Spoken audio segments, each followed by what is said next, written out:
Hello, welcome back to Uncle Fezzi's Hot Glass. This is going to be a multi-part video, just like the vast majority of the rest of them have been. Annoying noise. And basically what I'm going to do is, I purchased my diamond, Hitech diamond lapping wheel the other day, and I've done a couple pieces with it, and it's fantastic. It does exactly what I want it to do. One of the things I needed it to do, or wanted it to do, is to finish the bottom of these. This is a sushi cup, so you put wasabi and whatever in here, and there's a little rose in the bottom of it, ta-da, and what have you. And then this comes as a set of 4 with chopstick holders and a little bottle to put your sushi in. I could also do sake sets, but that's on the longer list of shit to do. So now, one of the major problems that I have as a lamp worker, as a glass blower, as somebody who only has, you know, I've been doing it for 23 years, but the truth of the matter is I've only been doing it for about, 8 to 10, if you were to add all those years up. And one of the problems that I have, and I've had forever, is finishing the lips of my cups. Okay, so these cups all have this kind of a fat lip on them. And one of the reasons I bought the lapping machine was so I could cut this lip off and then get a finished piece, a finished lip. It's pleasant to put your tongue on and your lips on and what have you. And it's nice and square and straight. I am not at a skill level yet where I can do this consistently and have them turn out really nice. This is about as close as I get, and this one still has this one actually has a lip on the inside. A lip on the outside, that one's got a burr on it too, so that's got to get ground off anyway. My goal here is to cut this lip off, cut these lips off, and trim these down to a point where they're all kind of consistent. So when you set them on a bar top or a table, they're kind of consistent. Now, granted, these are consistent, but these aren't. Okay. This is another style of shot glass that I've been making. This is basically just 38mm tube, and it has a marble in the bottom of them. But these need the bases to be squared off first, and then the tops need to be squared off, so they'll be nice and square. And then I'll flame polish the lips of the glasses, and they'll all be even. So right now these are all a set, but as you can see, they're not even. So what I need to do is determine the final height of all these with a ruler.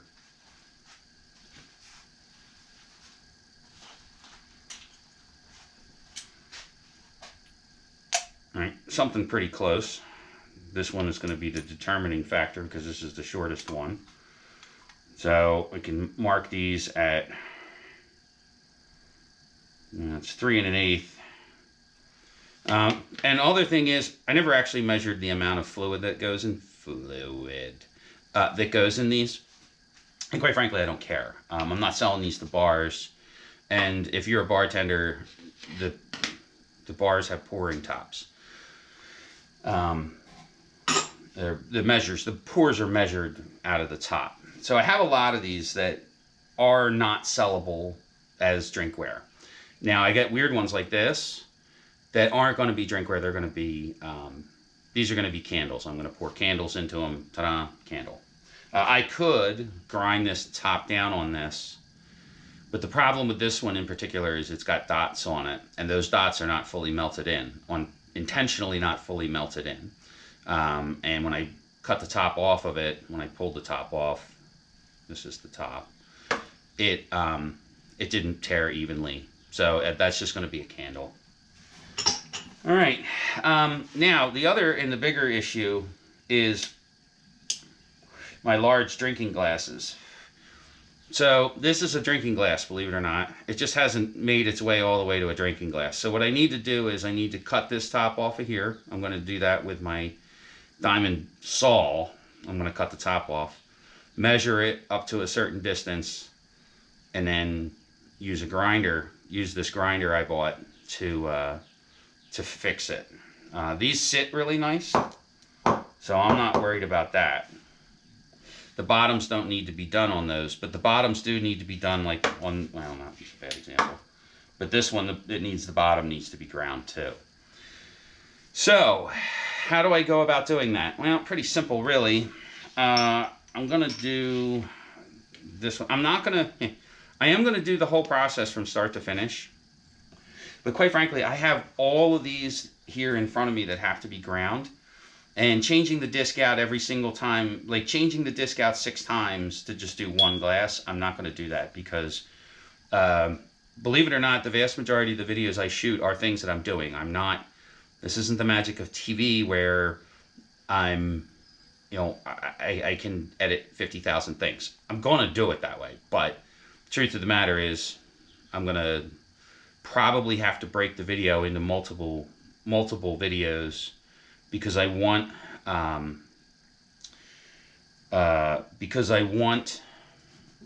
to show the whole process from beginning to end, but I'm not going to show the whole process for all of these. That's just asinine because it's pretty much the same thing for everything. All right, now we're going to pick one, and then I'm going to do the rest and shut the camera off. I think I might actually use this one here because this one's kind of a dud. Actually, I got to do them all, so it doesn't really matter, right? Now I need to determine what is going to be the finished-ish height of the pieces. So, on ones like this, I'm just going to arbitrarily mark a tape line around it. Now, sadly, I don't have any of my favorite. I'm a tape diva. I don't have any of this particular tape in 3/4 inch, which would be my preferred. This is Scotch 233 plus actually, and not only does it stick to anything, it bends really nice, and it sticks when wet. This crap, this blue tape crap, fuck this shit. I won't use it. I've bitched about it on many of my videos. Fuck blue tape. Now, granted, this stuff is like 12, 15 bucks a roll, but it goes pretty far. So, because I don't have the 3/4 inch in this style that I want, sadly, I'm going to use electrical tape. Electrical tape's okay. It does wrap really nice.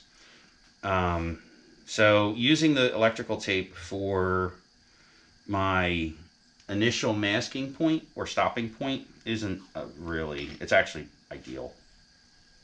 But again, it's also expensive to use for something that you're literally going to throw away. I know it sounds ironic or it just sounds odd to me. I've literally probably used enough masking tape to go from here to the moon and back again. And for whatever reason, now that I'm getting old, I'm getting cheap. So I'm paying for it. The body shop and the insurance company's not paying for it anymore, so therefore I'm getting cheap with my masking tape. Shocking, I know, right? So I'm going to on this one, I'm going to arbitrarily pick a spot. I am going to kind of stick a square on the bottom here just to kind of get an idea of how square this piece actually is. Shockingly, this one's pretty square up to where, there you go, that's a testament to how good my stuff is. It didn't break.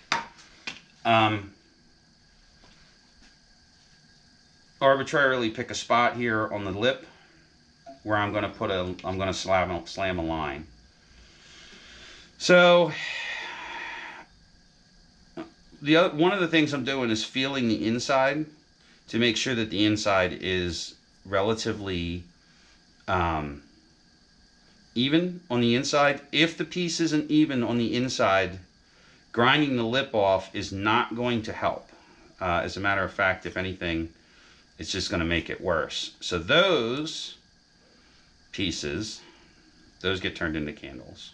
And I got a whole box of candles over here. I'll show you an example of a candle. Another example of a candle. So this piece looks really cool. It's got beautiful colors and everything in it. But the truth of the matter is the lip on this comes all the way down to here. Now if I cut this off, if I trim this off, then I end up with a shot glass that's like that big, which is a little short. So I'll pour wax in there, put a candle wick in it, which is going to be another video. And ta-da, tea light.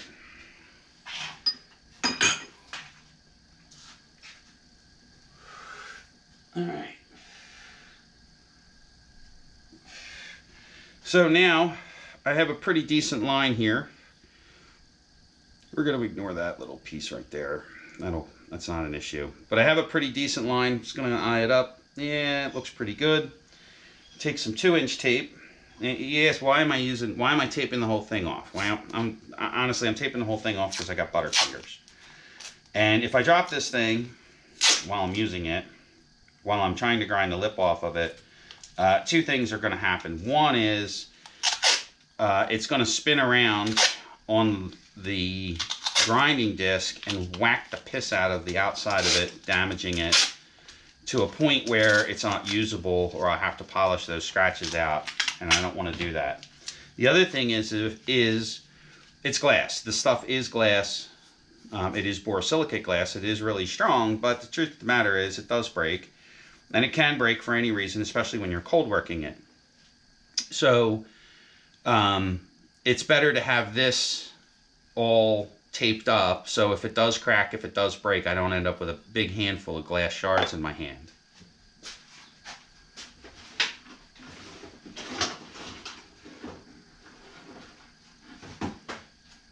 Yesterday when I was practicing, this piece caught and started doing a dance around.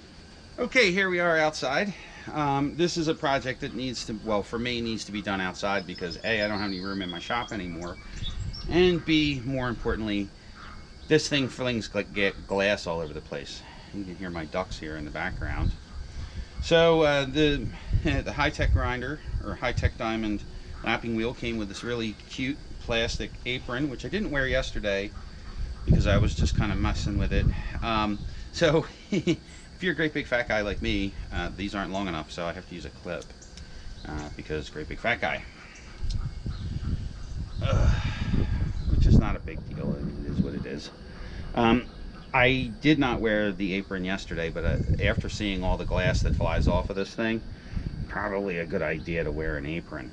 Off camera, right below here, off camera, I actually have a bucket with a pump in it to recycle the cooling water. And my ducks are mad at me because they want water and I have to fix their water. Don't worry, they're not dying. Either that or they want to get fed.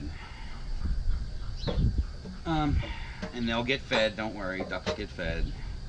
So what I have here is a double basin sink that's actually not hooked up to anything. I've got a hose running to it. This was actually one of my first projects that I built when I retired. I've never used it, and well, here we go. I found a perfect use for it. So this is a double basin sink, and it's just the drain is running off into my backyard where nobody ever runs around and plays, so I don't really care if the glass runs out that way. So I ordered, when this machine came with a series of discs and a backing plate. So the series of discs is 360, 600, 1200, 3000,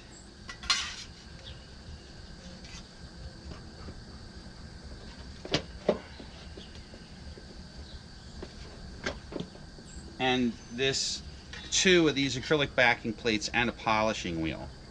We don't need those right now. So what I ended up having to do, and this was not Hitech Diamond's fault, this was my fault because I didn't read the directions, is I ordered I ordered 2 more lapping discs directly from Hitech Diamond. This is a 100. We're not going to be using this one because this thing's brutal.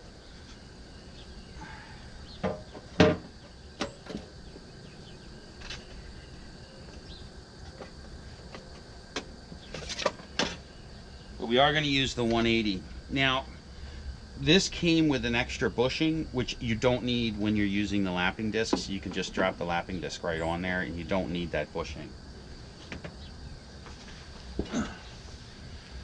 One of the reviews that I read on this machine was that it was horrifically out of balance and unusable and blah blah blah blah blah.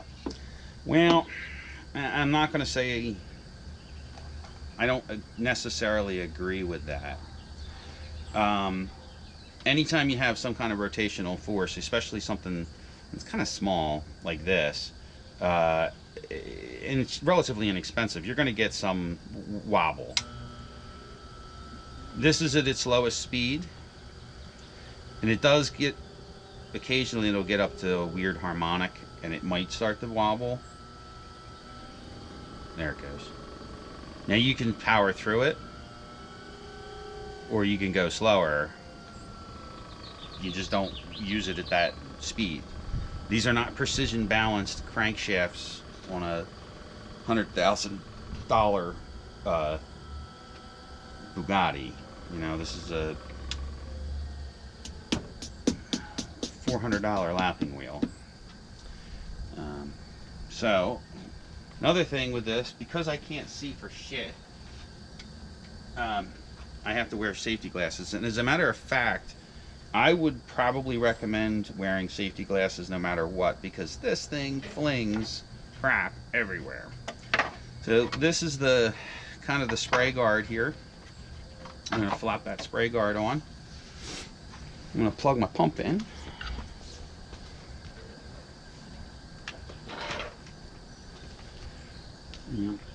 I have the pump sitting on a brick right now, which I'm actually going to fix. I'm not going to use the brick anymore.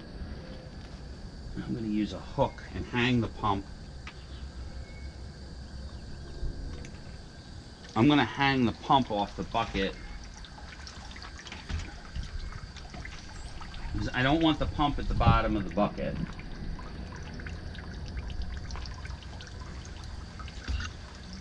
You could use a screen.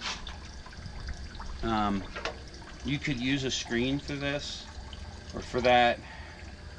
You don't want the pump anywhere near the bottom, because what will happen is the pump will suck up bigger chunks of glass, and then it'll be a real serious problem. Oh, I forgot my cup. Oh, look at that. This does actually have a little chip in it. It must have been when I dropped it. So this might actually break, which will be cool on tape. All right, these are Wonder Grip light cuts. I bought them to do other stuff with, but I'm using them for this right now. It's highly recommended by my partner to wear gloves. I agree.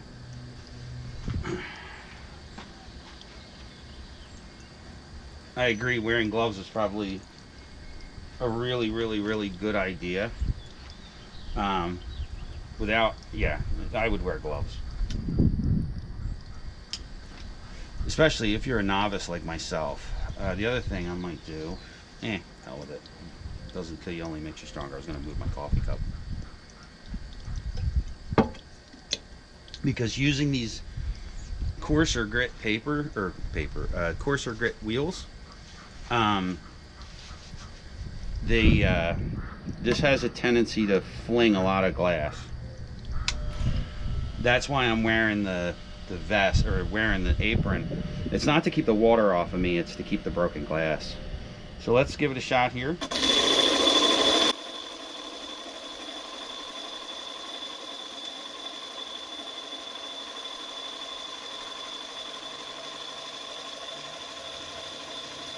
Now, whenever you're doing any kind of grinding or sanding or anything, feeds and speeds are very important. It's just like machining. It is machining.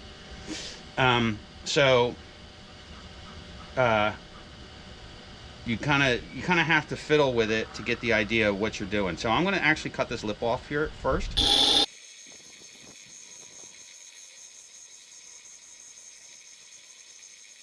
You'll notice that I'm kind of moving it around all over the disc because I don't want to wear one spot out.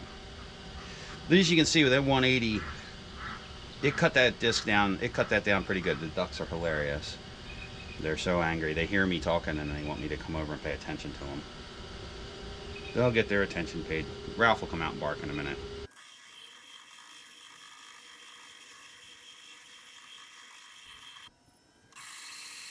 Another thing is you might want to wear hearing protection. I'm going to turn the audio down if you haven't already. Well, you already noticed that the audio has been turned down. Because it is kind of a weird, irritating noise. And this other sink over here, I have some just clean water that I'm just going to dip this into to clean the glass off of it so I can take a look at it real quick. And as you can see, it's cutting that lip down pretty quickly. When I get more confident with my saw, which I don't have set up, that'll be a different video, I'll probably just cut these off and then grind them. I have to make a splash guard for my saw because somewhere over the last 20 years I lost it.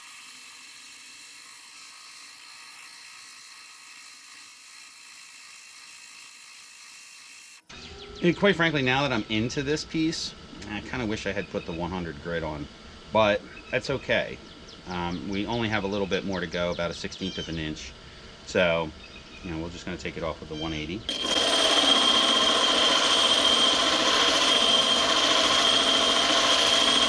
You'll notice I'm rotating it too, so that it'll keep the grind as even as I possibly can.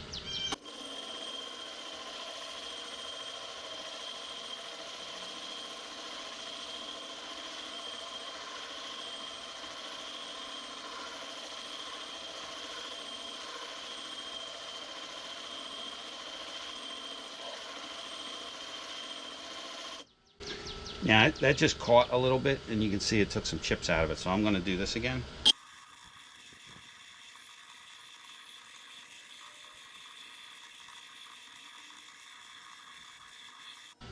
It's coming up pretty nice. It still has a little bit of a wonk in it right there, so I'm going to...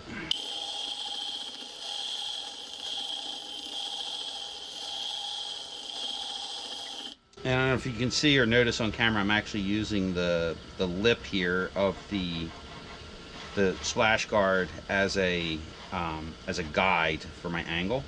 And I'm getting a pretty decent angle on it, which I'm actually going to grind off, but it has a pretty decent angle on it. And then I don't know if it'll show up on camera, but I'm getting a pretty decent lip around the outside, and that's gonna. There's a little bit more here that's got to come off, so it's going to come down some more.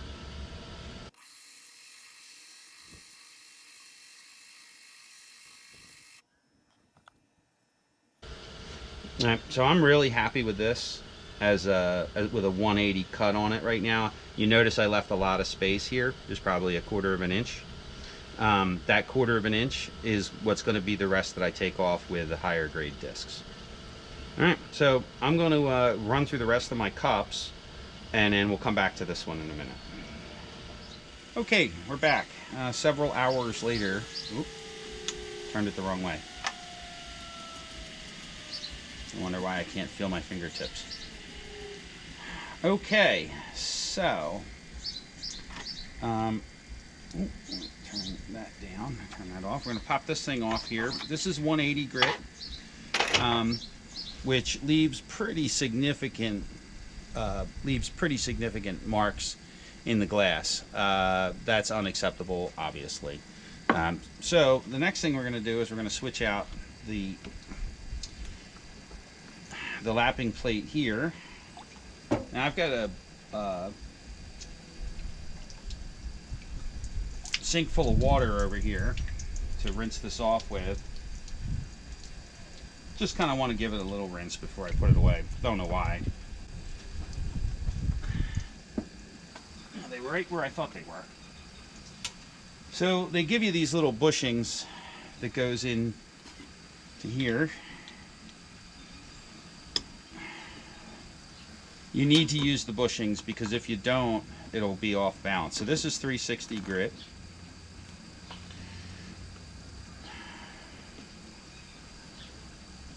That's 360. Just give it a little turn. It's not bad. Stick the cover back on. Turn our water back on. The one thing I noticed, and it's not their fault, it's, well, it is that this is a little bit of a janky setup. The other thing I did was I actually cut this piece back. This is so you can put the cup on it, which is I show in my previous video. But I'm using the water. I'm using the pump, so I don't really. I don't need the cup thing, other than it's a decent bracket. I took this whole assembly apart here, and this is not. It's a piece of tubing. It's actually pretty ingenious the way they did it. So it's a piece of tubing cut at an angle that has the cup angled in this direction just a tiny little bit, so the water flows through it. But since we're not using the cup, we don't need any of that stuff.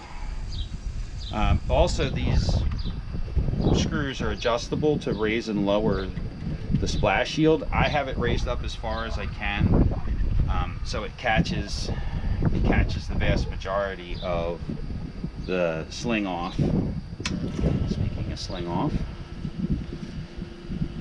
so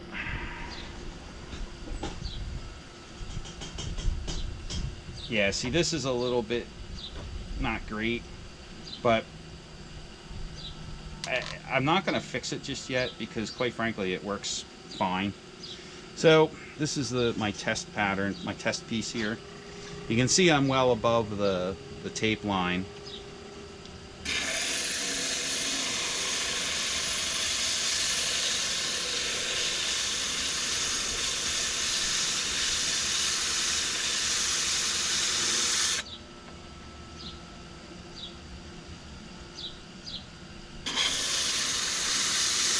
So one of the things you got to do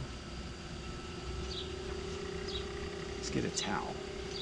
So having a towel handy, it's actually really cold here today, but having a towel handy so you can dry it off and look at it to check for scratches. Now I still have a good bit of 180 scratches in here, so I'm going to have to hit it again. But as you go up further and further in the grits, yeah, the easier it is to get rid of the scratches. So this is the bottom.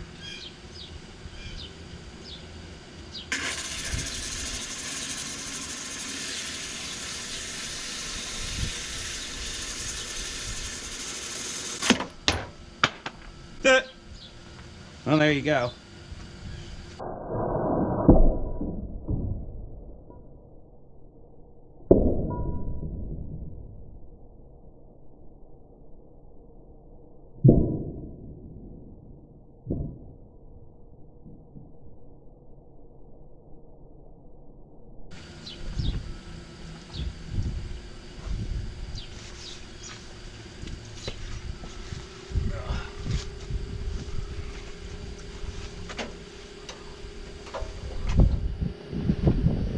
Now, well, that's a testament to the quality of my shot glasses, because that didn't break. Took a chip out of it, but it did not break.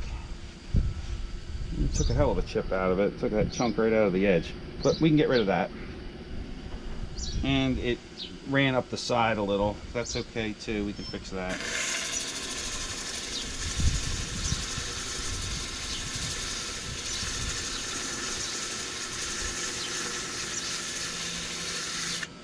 Quite frankly, a split second of distraction, and that's what you get. You know, not for nothing, I am slightly distracted by the video camera today. Now, I'm not making excuses for that, but you know, that's something that is known. You know, it's like using a wire brush or wire wheel. Tool designed specifically to grab things and fling it across the room at 1,000 miles an hour. So now I have to take that chip out.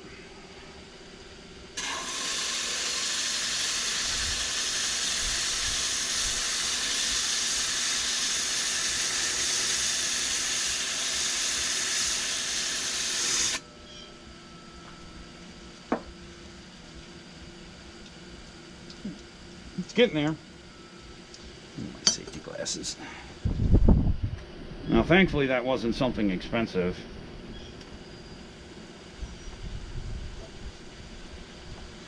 I mean, this was going to get thrown away anyway. As a matter of fact, the vast majority of these were going to get put in the $5 bin. So, just...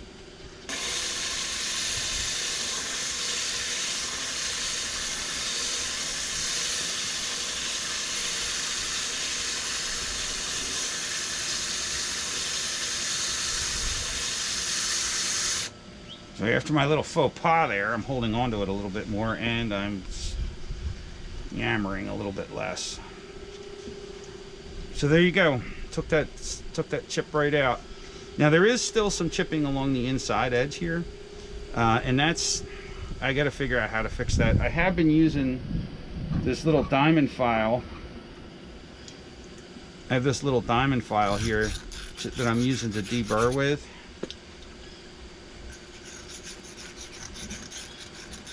As I get further up into the grits, I'm using this diamond file on the inside here. Now I am going to flame polish some of these, but I'm not going to flame polish all of them. So just taking this diamond file in here and cleaning this lip up. And then the other thing I have is a piece of 400 grit wet dry sandpaper that I get from the body shop supply house, because that's what I have. And just taking it and cleaning the lip up a little bit, and it softens it plenty. And actually in the shop I have another piece of sandpaper, which I'll just take it and spin it around the inside, but right now that's good. So let's do another one here. Set that aside. Let's see if we can fling one of these across the room so you can see all those real heavy scratches.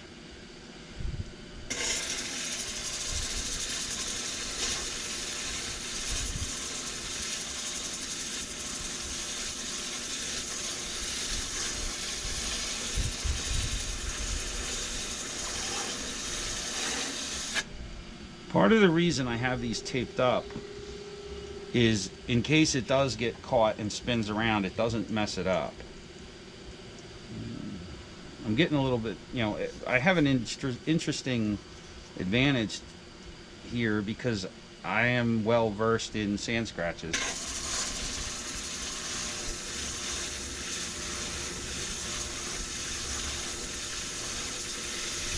Or the art of sanding, let's put it that way. And I have a stainless steel plate here, which is about as flat as anything I've got, short of a piece of glass. That I'm using to check for flatness. Not necessarily straightness, but flatness. There's a difference. Flat, straight, and smooth. Whoops.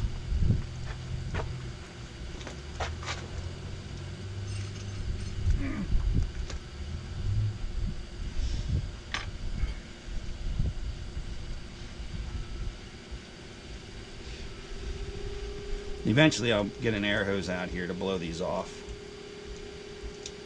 That's not too bad. There's still some 180 scratches in it. I'm going to give it another whack.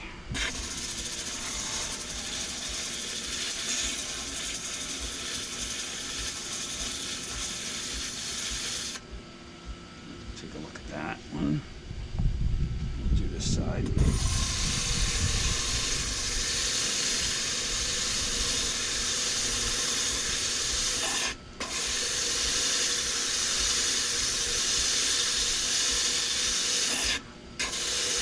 It wants to catch, which I was warned about, and it does it.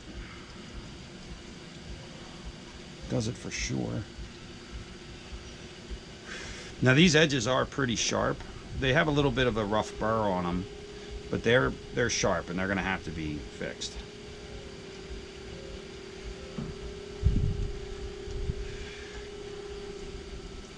I'm pretty happy with this one.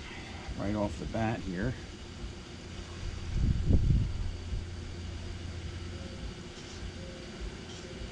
Yeah, that one looks pretty good. I'm going to put a little bevel on it.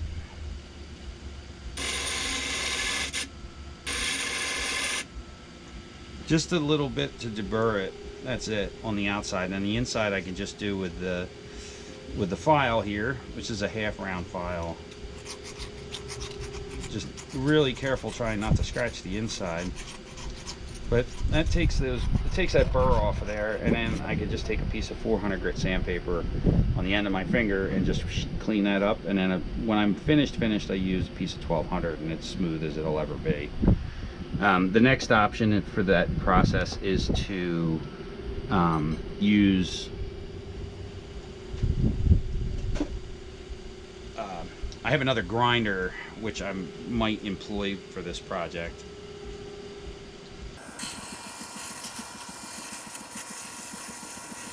I do want these relatively straight, obviously, because they're real easy to get off a kilter. They don't have to be perfectly straight, but it's got to be kind of straight. I have this dipping water. I'm just dipping it in the water over here to watch it or clean it off without scratching it. Dog hair. Dog hair. And then we'll do the top.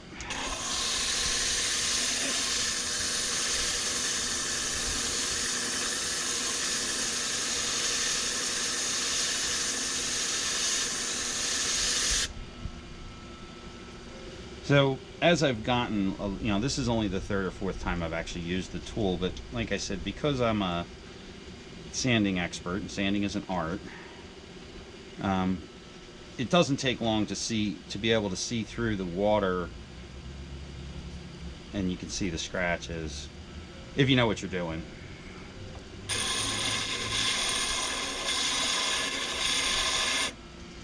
Now I'm using this as a witness mark.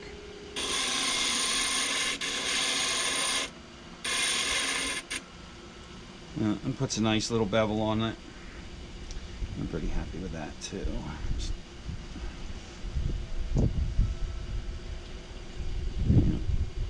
All right, go to the next one. So basically this is what I've been doing all day.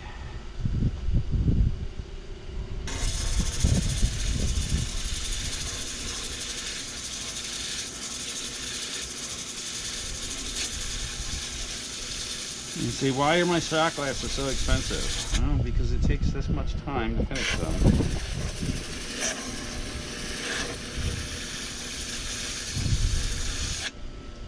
But it's well worth it at the end, or in the end. That one might go on the discount rack. It's got a little scratch on it up here. The other option is to sandblast the bottoms. Wrap a piece of tape around the bottom and sandblast them.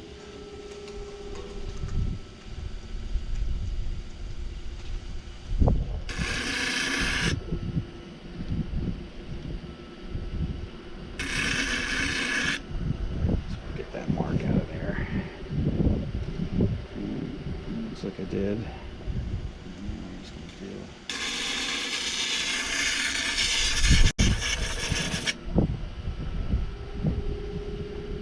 Yeah, it's good enough. No, it's actually not good enough.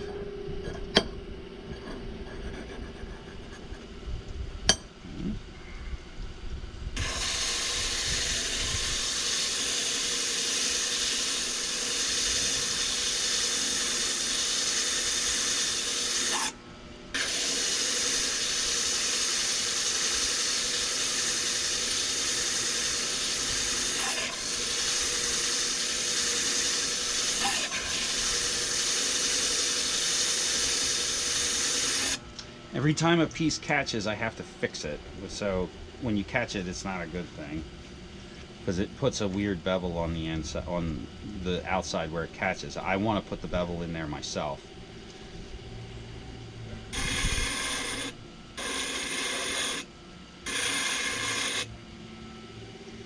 I don't want that to have a bevel that doesn't belong there, because then it looks weird.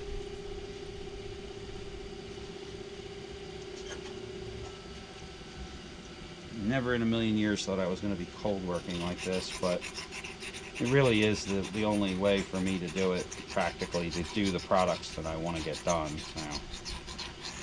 Now, well, I'm going to shut the camera off, and because I get a whole sink full of glasses over there that I have to do with 360, and then I'll switch to 600. Then we'll switch to the 600.